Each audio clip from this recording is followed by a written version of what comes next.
어저께 제가 어디를 갔었냐면은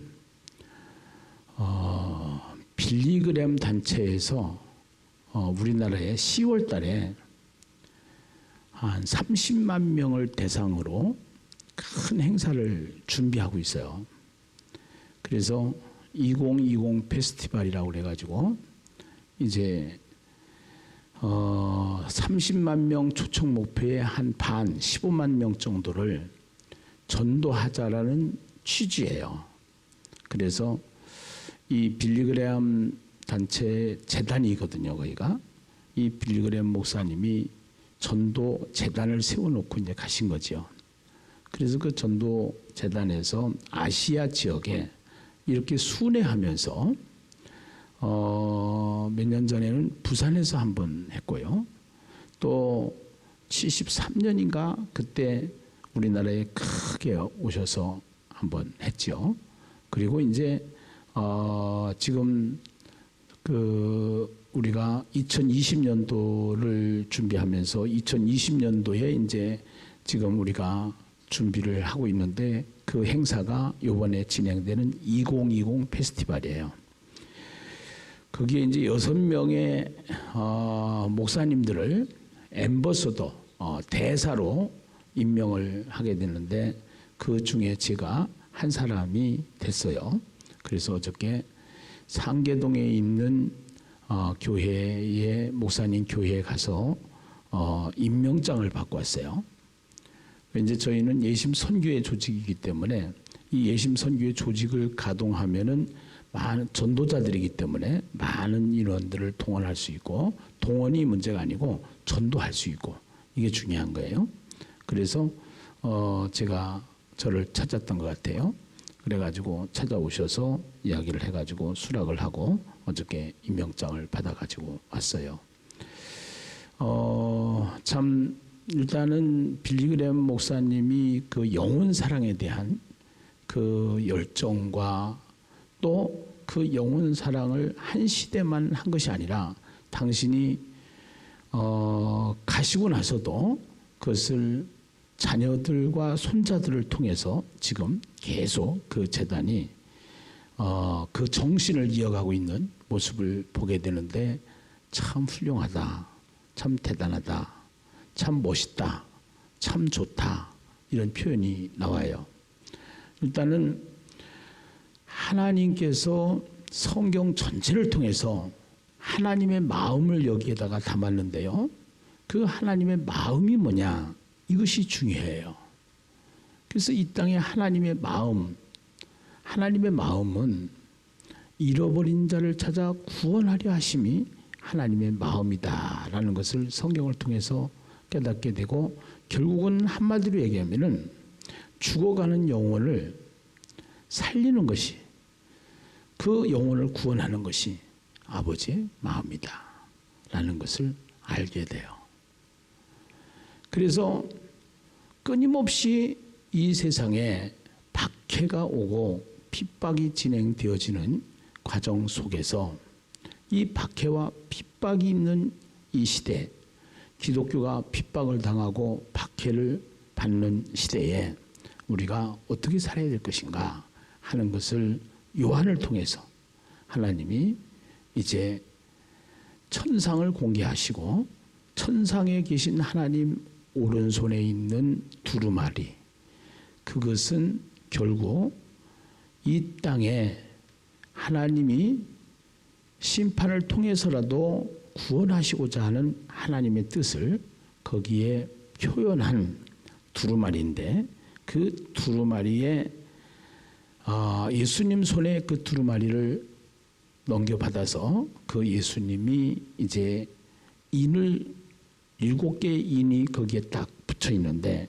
그 7개의 인을 떼면서 이 세상에 어떻게 진행되어질 것인가 하는 것을 공개하는 공개장이 인재항이다. 이렇게 이야기를 할 수가 있는 거예요. 그래서 그 인재항을 푸는데 7개의 인이 있는데 6개의 인이 굉장히 중요하죠. 그래서 그 6개의 인이 중요한데 첫째 인, 둘째 인, 셋째인, 넷째인, 다섯째인, 여섯째인 이렇게 해서 이 인재앙을 어떤 식으로 볼 것이냐 하는 그러한 해석에서 어떤 사람은 가장 첫 번째 나오는 신말을 적그리스도로 해석을 하는 부류가 있고요. 또 어떤 부류는 이 신말을 예수로 해석하는 부류가 있어요. 두 개 다 결국은 그 봉우리를 올라가 보면은 결국은 하나님의 마음이 뭐냐? 이 땅에 하나님의 나라를 건설하는 것이고 죽은 자를 살리는 것이고 영혼을 구원하는 것이기 때문에 결국은 이 신말 탄자의 그 탄자는 복음의 승리로 풀을 때 더 선명하게 하나님의 의도가 펼쳐진다라는 사실을 우리가 기억해야 될 줄로 믿습니다. 그래서 이 신말 탄자를 복음의 승리로 풀으면서 여러 가지 그 이유는 있다고 그랬어요. 예, 이유는 복음의 승리로 왜 풀어야 되느냐 하는 이유가 다 있는데요. 이 문학 구조로 봤을 때 A와 A-로 하고 B와 B-로 하고 C와 C-로 해서 딱 보면은 선명하게 나온단 말이에요. 그래서 이 첫째인과 둘째인 여기에서 신말탄자가 복음의 승리, 하나님의 나라 확장이다. 그렇게 했을 때 그 하나님의 나라 확장을 하는 자들이 박해를 받는 장면이 둘째인의 얘기예요. 예. 그 다음에 셋째인과 넷째인은 그 하나님의 나라를 펼쳐가면서 그 하나님의 나라를 펼쳐가는 사람들이 복음 전도자들이 검정말, 청황색말이 있는데 일반적인 기근에도 노출이 되고 일반적 재난에도 노출이 된다 하는 것이 셋째인, 넷째인의 이야기고 다섯째인과 여섯째인은 그 하나님의 나라를 전하다가 죽은 사람들 우리가 얘기하는 순교자라고 하는데 그 순교자 속에는 잠재적인 순교자도 있어요. 그 순교자들의 간구가 이제 간구에 의해서 하나님의 나라가 이 세상에 도래되어지는 심판을 통해서 도래되어지는 그런 내용으로 구성된 것이 이 6장의 구조다 이렇게 설명을 드렸어요.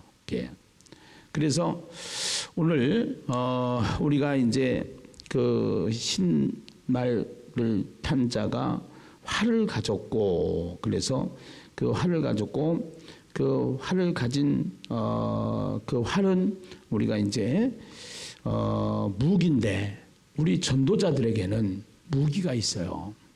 그 무기가 무슨 무기냐? 성령의 검 곧 하나님의 말씀인 줄로 믿습니다. 그리고 그 무기를 가지고 있는 우리는 복음 전도자로 살다가 보면은 결국에 가서는 바울이 고백했던 고백처럼 우리에게 면류관이 보장되어 있는 줄 믿습니다. 그리고 또 나가서 이기고 또 이기려고 하더라. 그래서 결국은 이 이기고 이기려고 하는 것은 이미 이겨놓은 거예요. 그래서 이겨놓은 싸움을 계속 이기는 겁니다. 그래서 이기는 자가 되라라고 일곱 교회에 신신당부하는 하나님의 음성을 주님의 말씀을 우리는 기억하게 되는데요. 그래서 결국은 우리는 예수님께서 십자가에서 다 이루신 것을 가지고 결국은 끝까지 세상은 교회를 핍박하고 세상에서는 환난을 당하지만 결국 전도자가 승리하고 교회가 승리한다라는 사실을 성경을 통해서 우리에게 말씀하시고자 하는 하나님의 의도를 깨달아야 될 줄로 믿습니다. 그리고 둘째인을 오늘 우리가 같이 보도록 하겠는데요. 3절을 같이 한번 읽겠습니다. 3절, 4절을 같이 한번 읽겠습니다. 함께 읽어봐요. 시작. 둘째 인을 떼실 때에 내가 들으니 둘째 생물이 말하되 오라 하니 이에 다른 붉은 말이 나오더라. 그 탄자가 허락을 받아 땅에서 화평을 제하여 버리며 서로 죽이게 하고 큰 칼을 받았더라. 예. 여기 보면은 이제 붉은 말이 나오는데요.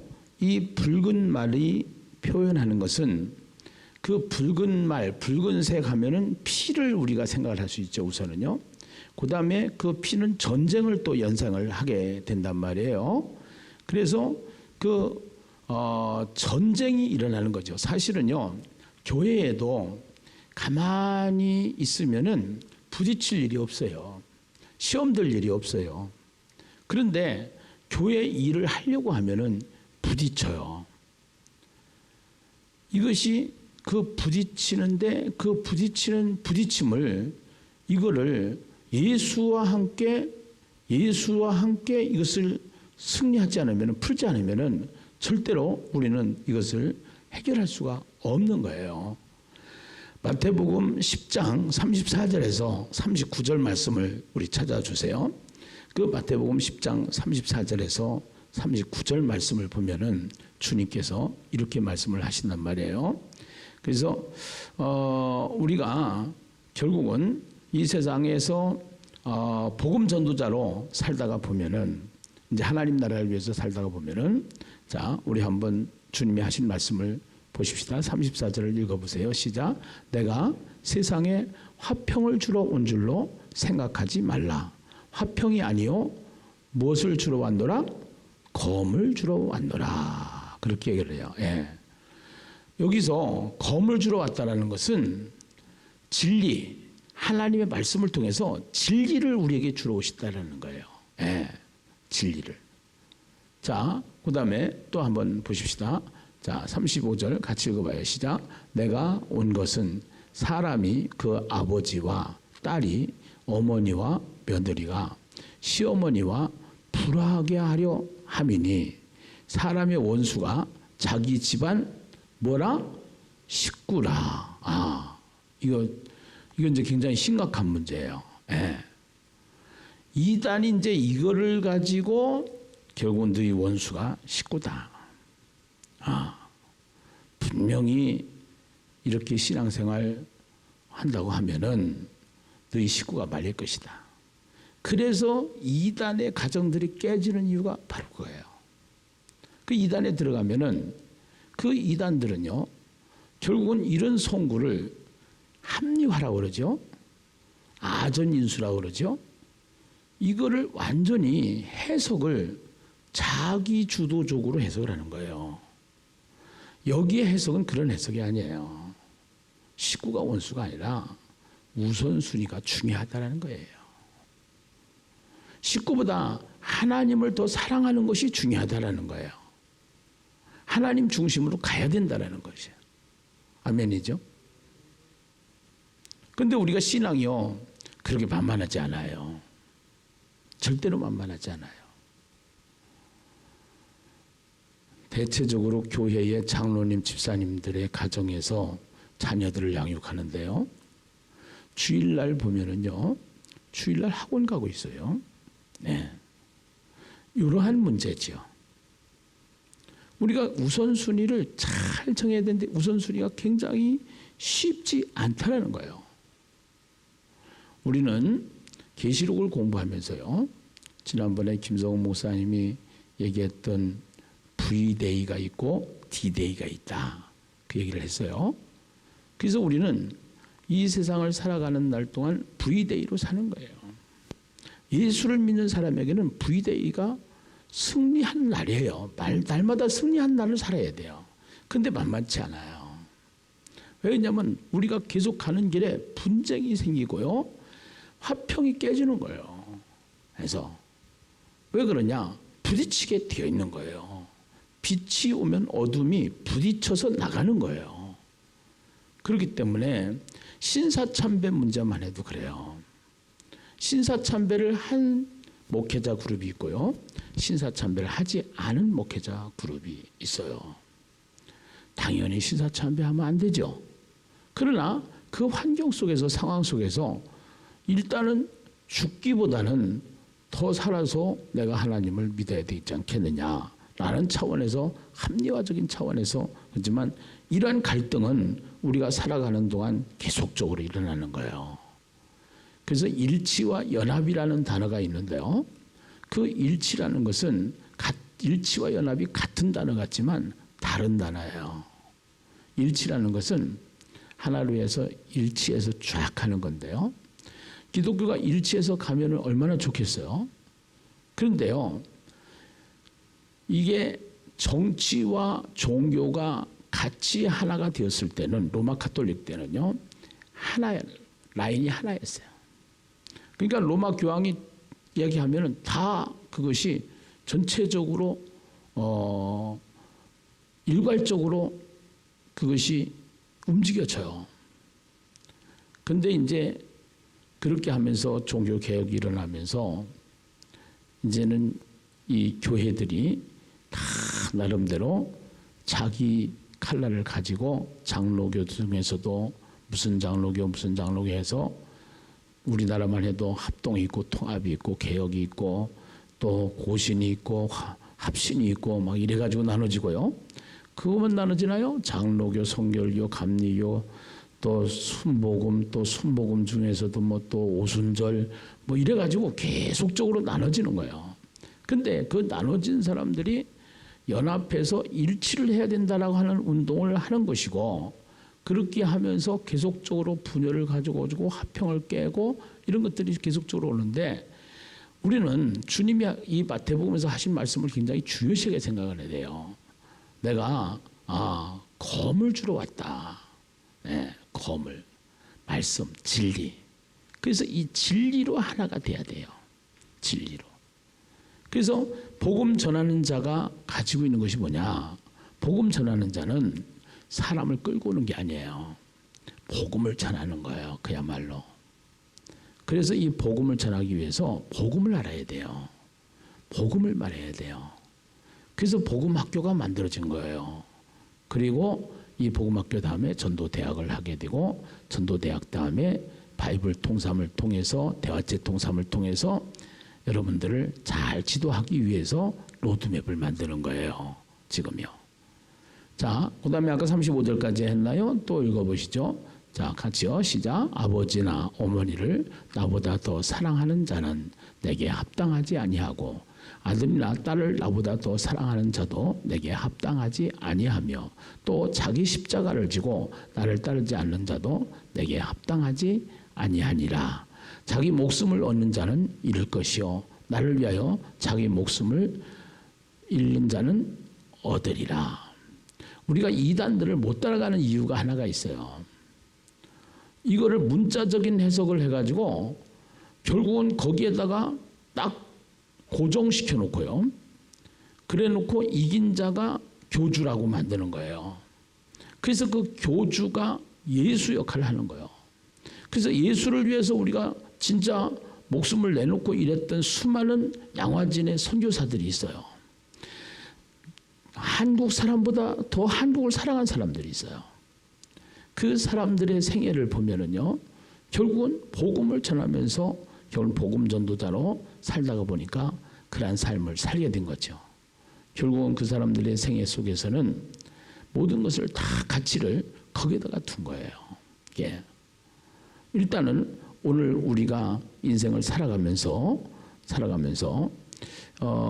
진짜 이 성경 해석이 굉장히 중요한데요.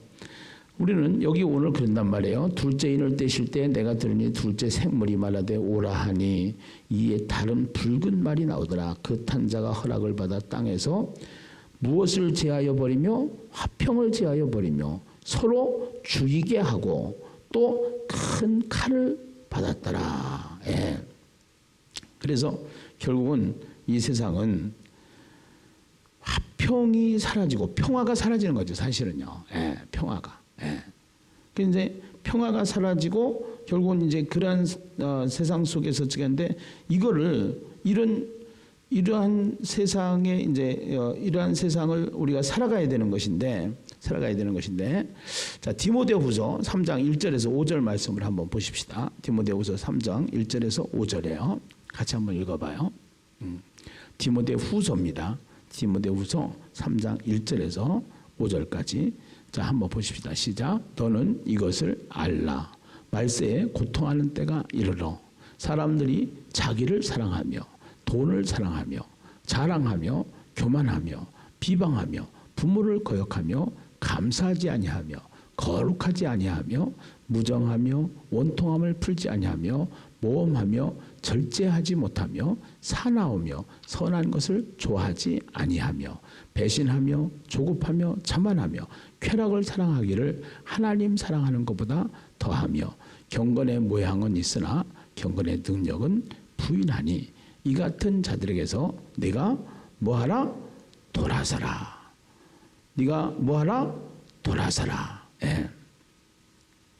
본래는 우리가요 수직사회가 있는데 본래는 이 하나님과 인간의 관계예요. 예. 그래서 이 하나님과 인간의 관계는 부모와 자식의 관계라고 생각하시면 더 쉽게 이해를 할 수가 있어요. 예. 그래서 부모와 자식의 관계 속에서 부모님의 말씀을 옛날에는 100% 들었어요. 근데 사람들이 자라가면서요, 시간이 지나면서요, 안 들어요. 자기 생각이 많아요. 그리고 세상 환경이 그렇지 않아요. 세상 문화와 문명이 극도로 발전을 해요. 이것은 인간이 만든 문화예요. 인간이 만든 문화. 본래 하나님이 세워진 문화가 신본주의라고 그러면은 인간이 만든 문화는 인본주의예요. 그렇게 하면서 옛날에는 흑백 텔레비만 있었어요. 그런데 지금은 흑백 텔레비만 있는 게 아니라 칼라 텔레비가 나왔어요. 칼라 텔레비에서도 선명도가 완전히 다른 엄청나게 다른 화면으로 뭐 3D 무슨 D 무슨 4D 해가지고 계속적으로 발전하는 것이 인간이 만든 문명입니다. 예. 그래서 옛날에는 신앙생활도 마찬가지예요. 예배 드려야 된다 하면 드리는 거예요. 부흥에 나와 있나면 나오는 거예요. 근데 지금은요, 시대가 가면 갈수록요, 자꾸 자기 생각이 많기 때문에, 아이, 나 이걸로 드릴래. 스마트폰으로. 예. 편리주의로 가죠. 인간이 만든 문명에 따라서 가는 거예요. 예. 근데 이걸로 드리면 예배의 영향력이 실질적으로 그렇게 쉽지 않아요. 우리가 지금도 들어보면 알지만서도요. 제가 가만히 성도들을 조사를 해봤어요. 와서 예배 드리는 거하고 하늘과 땅 차이예요. 사실은요. 근데 지금은 특수 상황이기 때문에, 전염병 상황이기 때문에 그렇지만 이제 시간이 가면 갈수록 이러한 거리가 많아지고요. 또 인간의 만든 문명의 이기적인 것을 통해서 하나님 앞에 돌아오는 것이 쉽지 않아요. 그래서 자꾸 하나님과 관계가 만들어져야 화평이 오는데, 이 화평이 오는 것을 보면은 이게 이제 자꾸 깨진단 말이에요. 그래서 우리가 정말로 이러한 세상 속에서 돈을 사랑하고 또 자기를 사랑하고 또 교만하고 부모를 거역하고 제약을 가지고 계속적으로 발전해서 발전하는 것이 인간의 모습이에요. 예. 근데 중요한 거는요, 계시록을 통해서 우리에게 중요한 것은 무엇을 말하는 거냐면은 복음이 승리한다라는 거예요. 죄가 승리하는 게 아니라 복음이 승리한다라는 거예요. 죄는 화평을 깨요. 그런데 결국은 우리는 이러한 죄의 문제를 해결하신 분이 예수이기 때문에 결국은 예수 복음을 가지고 이 복음을 확장하는 복음의 승리만이 진짜 승리다. 예, 복음의 승리만이. 그 복음을 가진 자만이 진짜 승리하는 것이다. 라는 것을 성경을 통해서 우리에게 말씀해 주시는 줄로 믿습니다. 예. 그래서 계시록 6장 4절에 우리 한번 보시면요, 4절 같이 한번 읽어 보시겠습니다. 예. 4절을 보면은 자, 같이 한번 읽어보세요. 시작. 이에 다른 붉은 말이 나오더라. 그 탄 자가 허락을 받아 땅에서 화평을 제하여 버리며 서로 죽이게 하고 또 큰 칼을 받았더라. 여기에 허락을 받아라는 단어가 얼마나 중요한 단어인지 몰라요. 네. 분쟁을 일으키는 사단의 세력도 결국은 누구의 허락을 받아야 돼요? 하나님의 주권 속에 있는 줄로 믿습니다. 아멘입니까? 네. 그러니까 세상을 보지 말고 아래 것을 보지 말고 위의 것을 바라보라는 거예요. 네. 위의 것을. 그래서 우리가 정말로 이제 우리는 예수님이 오실 때까지 V-Day, 승리의 삶을 살아가는 나날이다. 우리는. 근데 그 승리의 삶은 예수다. 근데 예수를 아는 것만 가지고는 안 되는 거예요. 그 예수와 함께하는 삶을 살아나가는 것이 복음의 승리예요. 아멘입니까? 네. 그래서 이거를 복음 전도자로 풀면은 더 쉬워요. 복음의 승리. 그래서 복음의 승리로 풀면은 선명해져요. 예요. 결국은. 예. D-Day는 와요. 이제 주님이 결국은 재림하셔요. 재림하실 때 이 세상은 없어지고 새로운 새하늘과 새 땅이 전개가 되게 되는데, 결국은 계시록 끝까지 공부해서 보면은 결국은 이 세상에 공중 권세를 잡은 악한 어둠의 세력들을 이제는 다 아마겟돈 전쟁을 통해서 심판하시고 완전한 하나님의 나라가 세워지기까지 우리는 땅에 있는 황제의 자리를 보지 말고 권세자들이 가지고 있는 권자에서 나오는 힘, 권자에서 나오는 무력, 권자에서 나오는 권력, 이것에 노란하지 말고, 이것을 두려워하지 말고 하나님의 보좌를 보시면서 그 하나님의 보좌에 있는 이 심판권을 예수님에게 이양을 했기 때문에 우리는 예수를 믿는 자로 예수와 함께 예수 복음을 가지고 예수와 함께 승리하는 날마다의 삶이 되시기를 주님의 이름으로 축원합니다.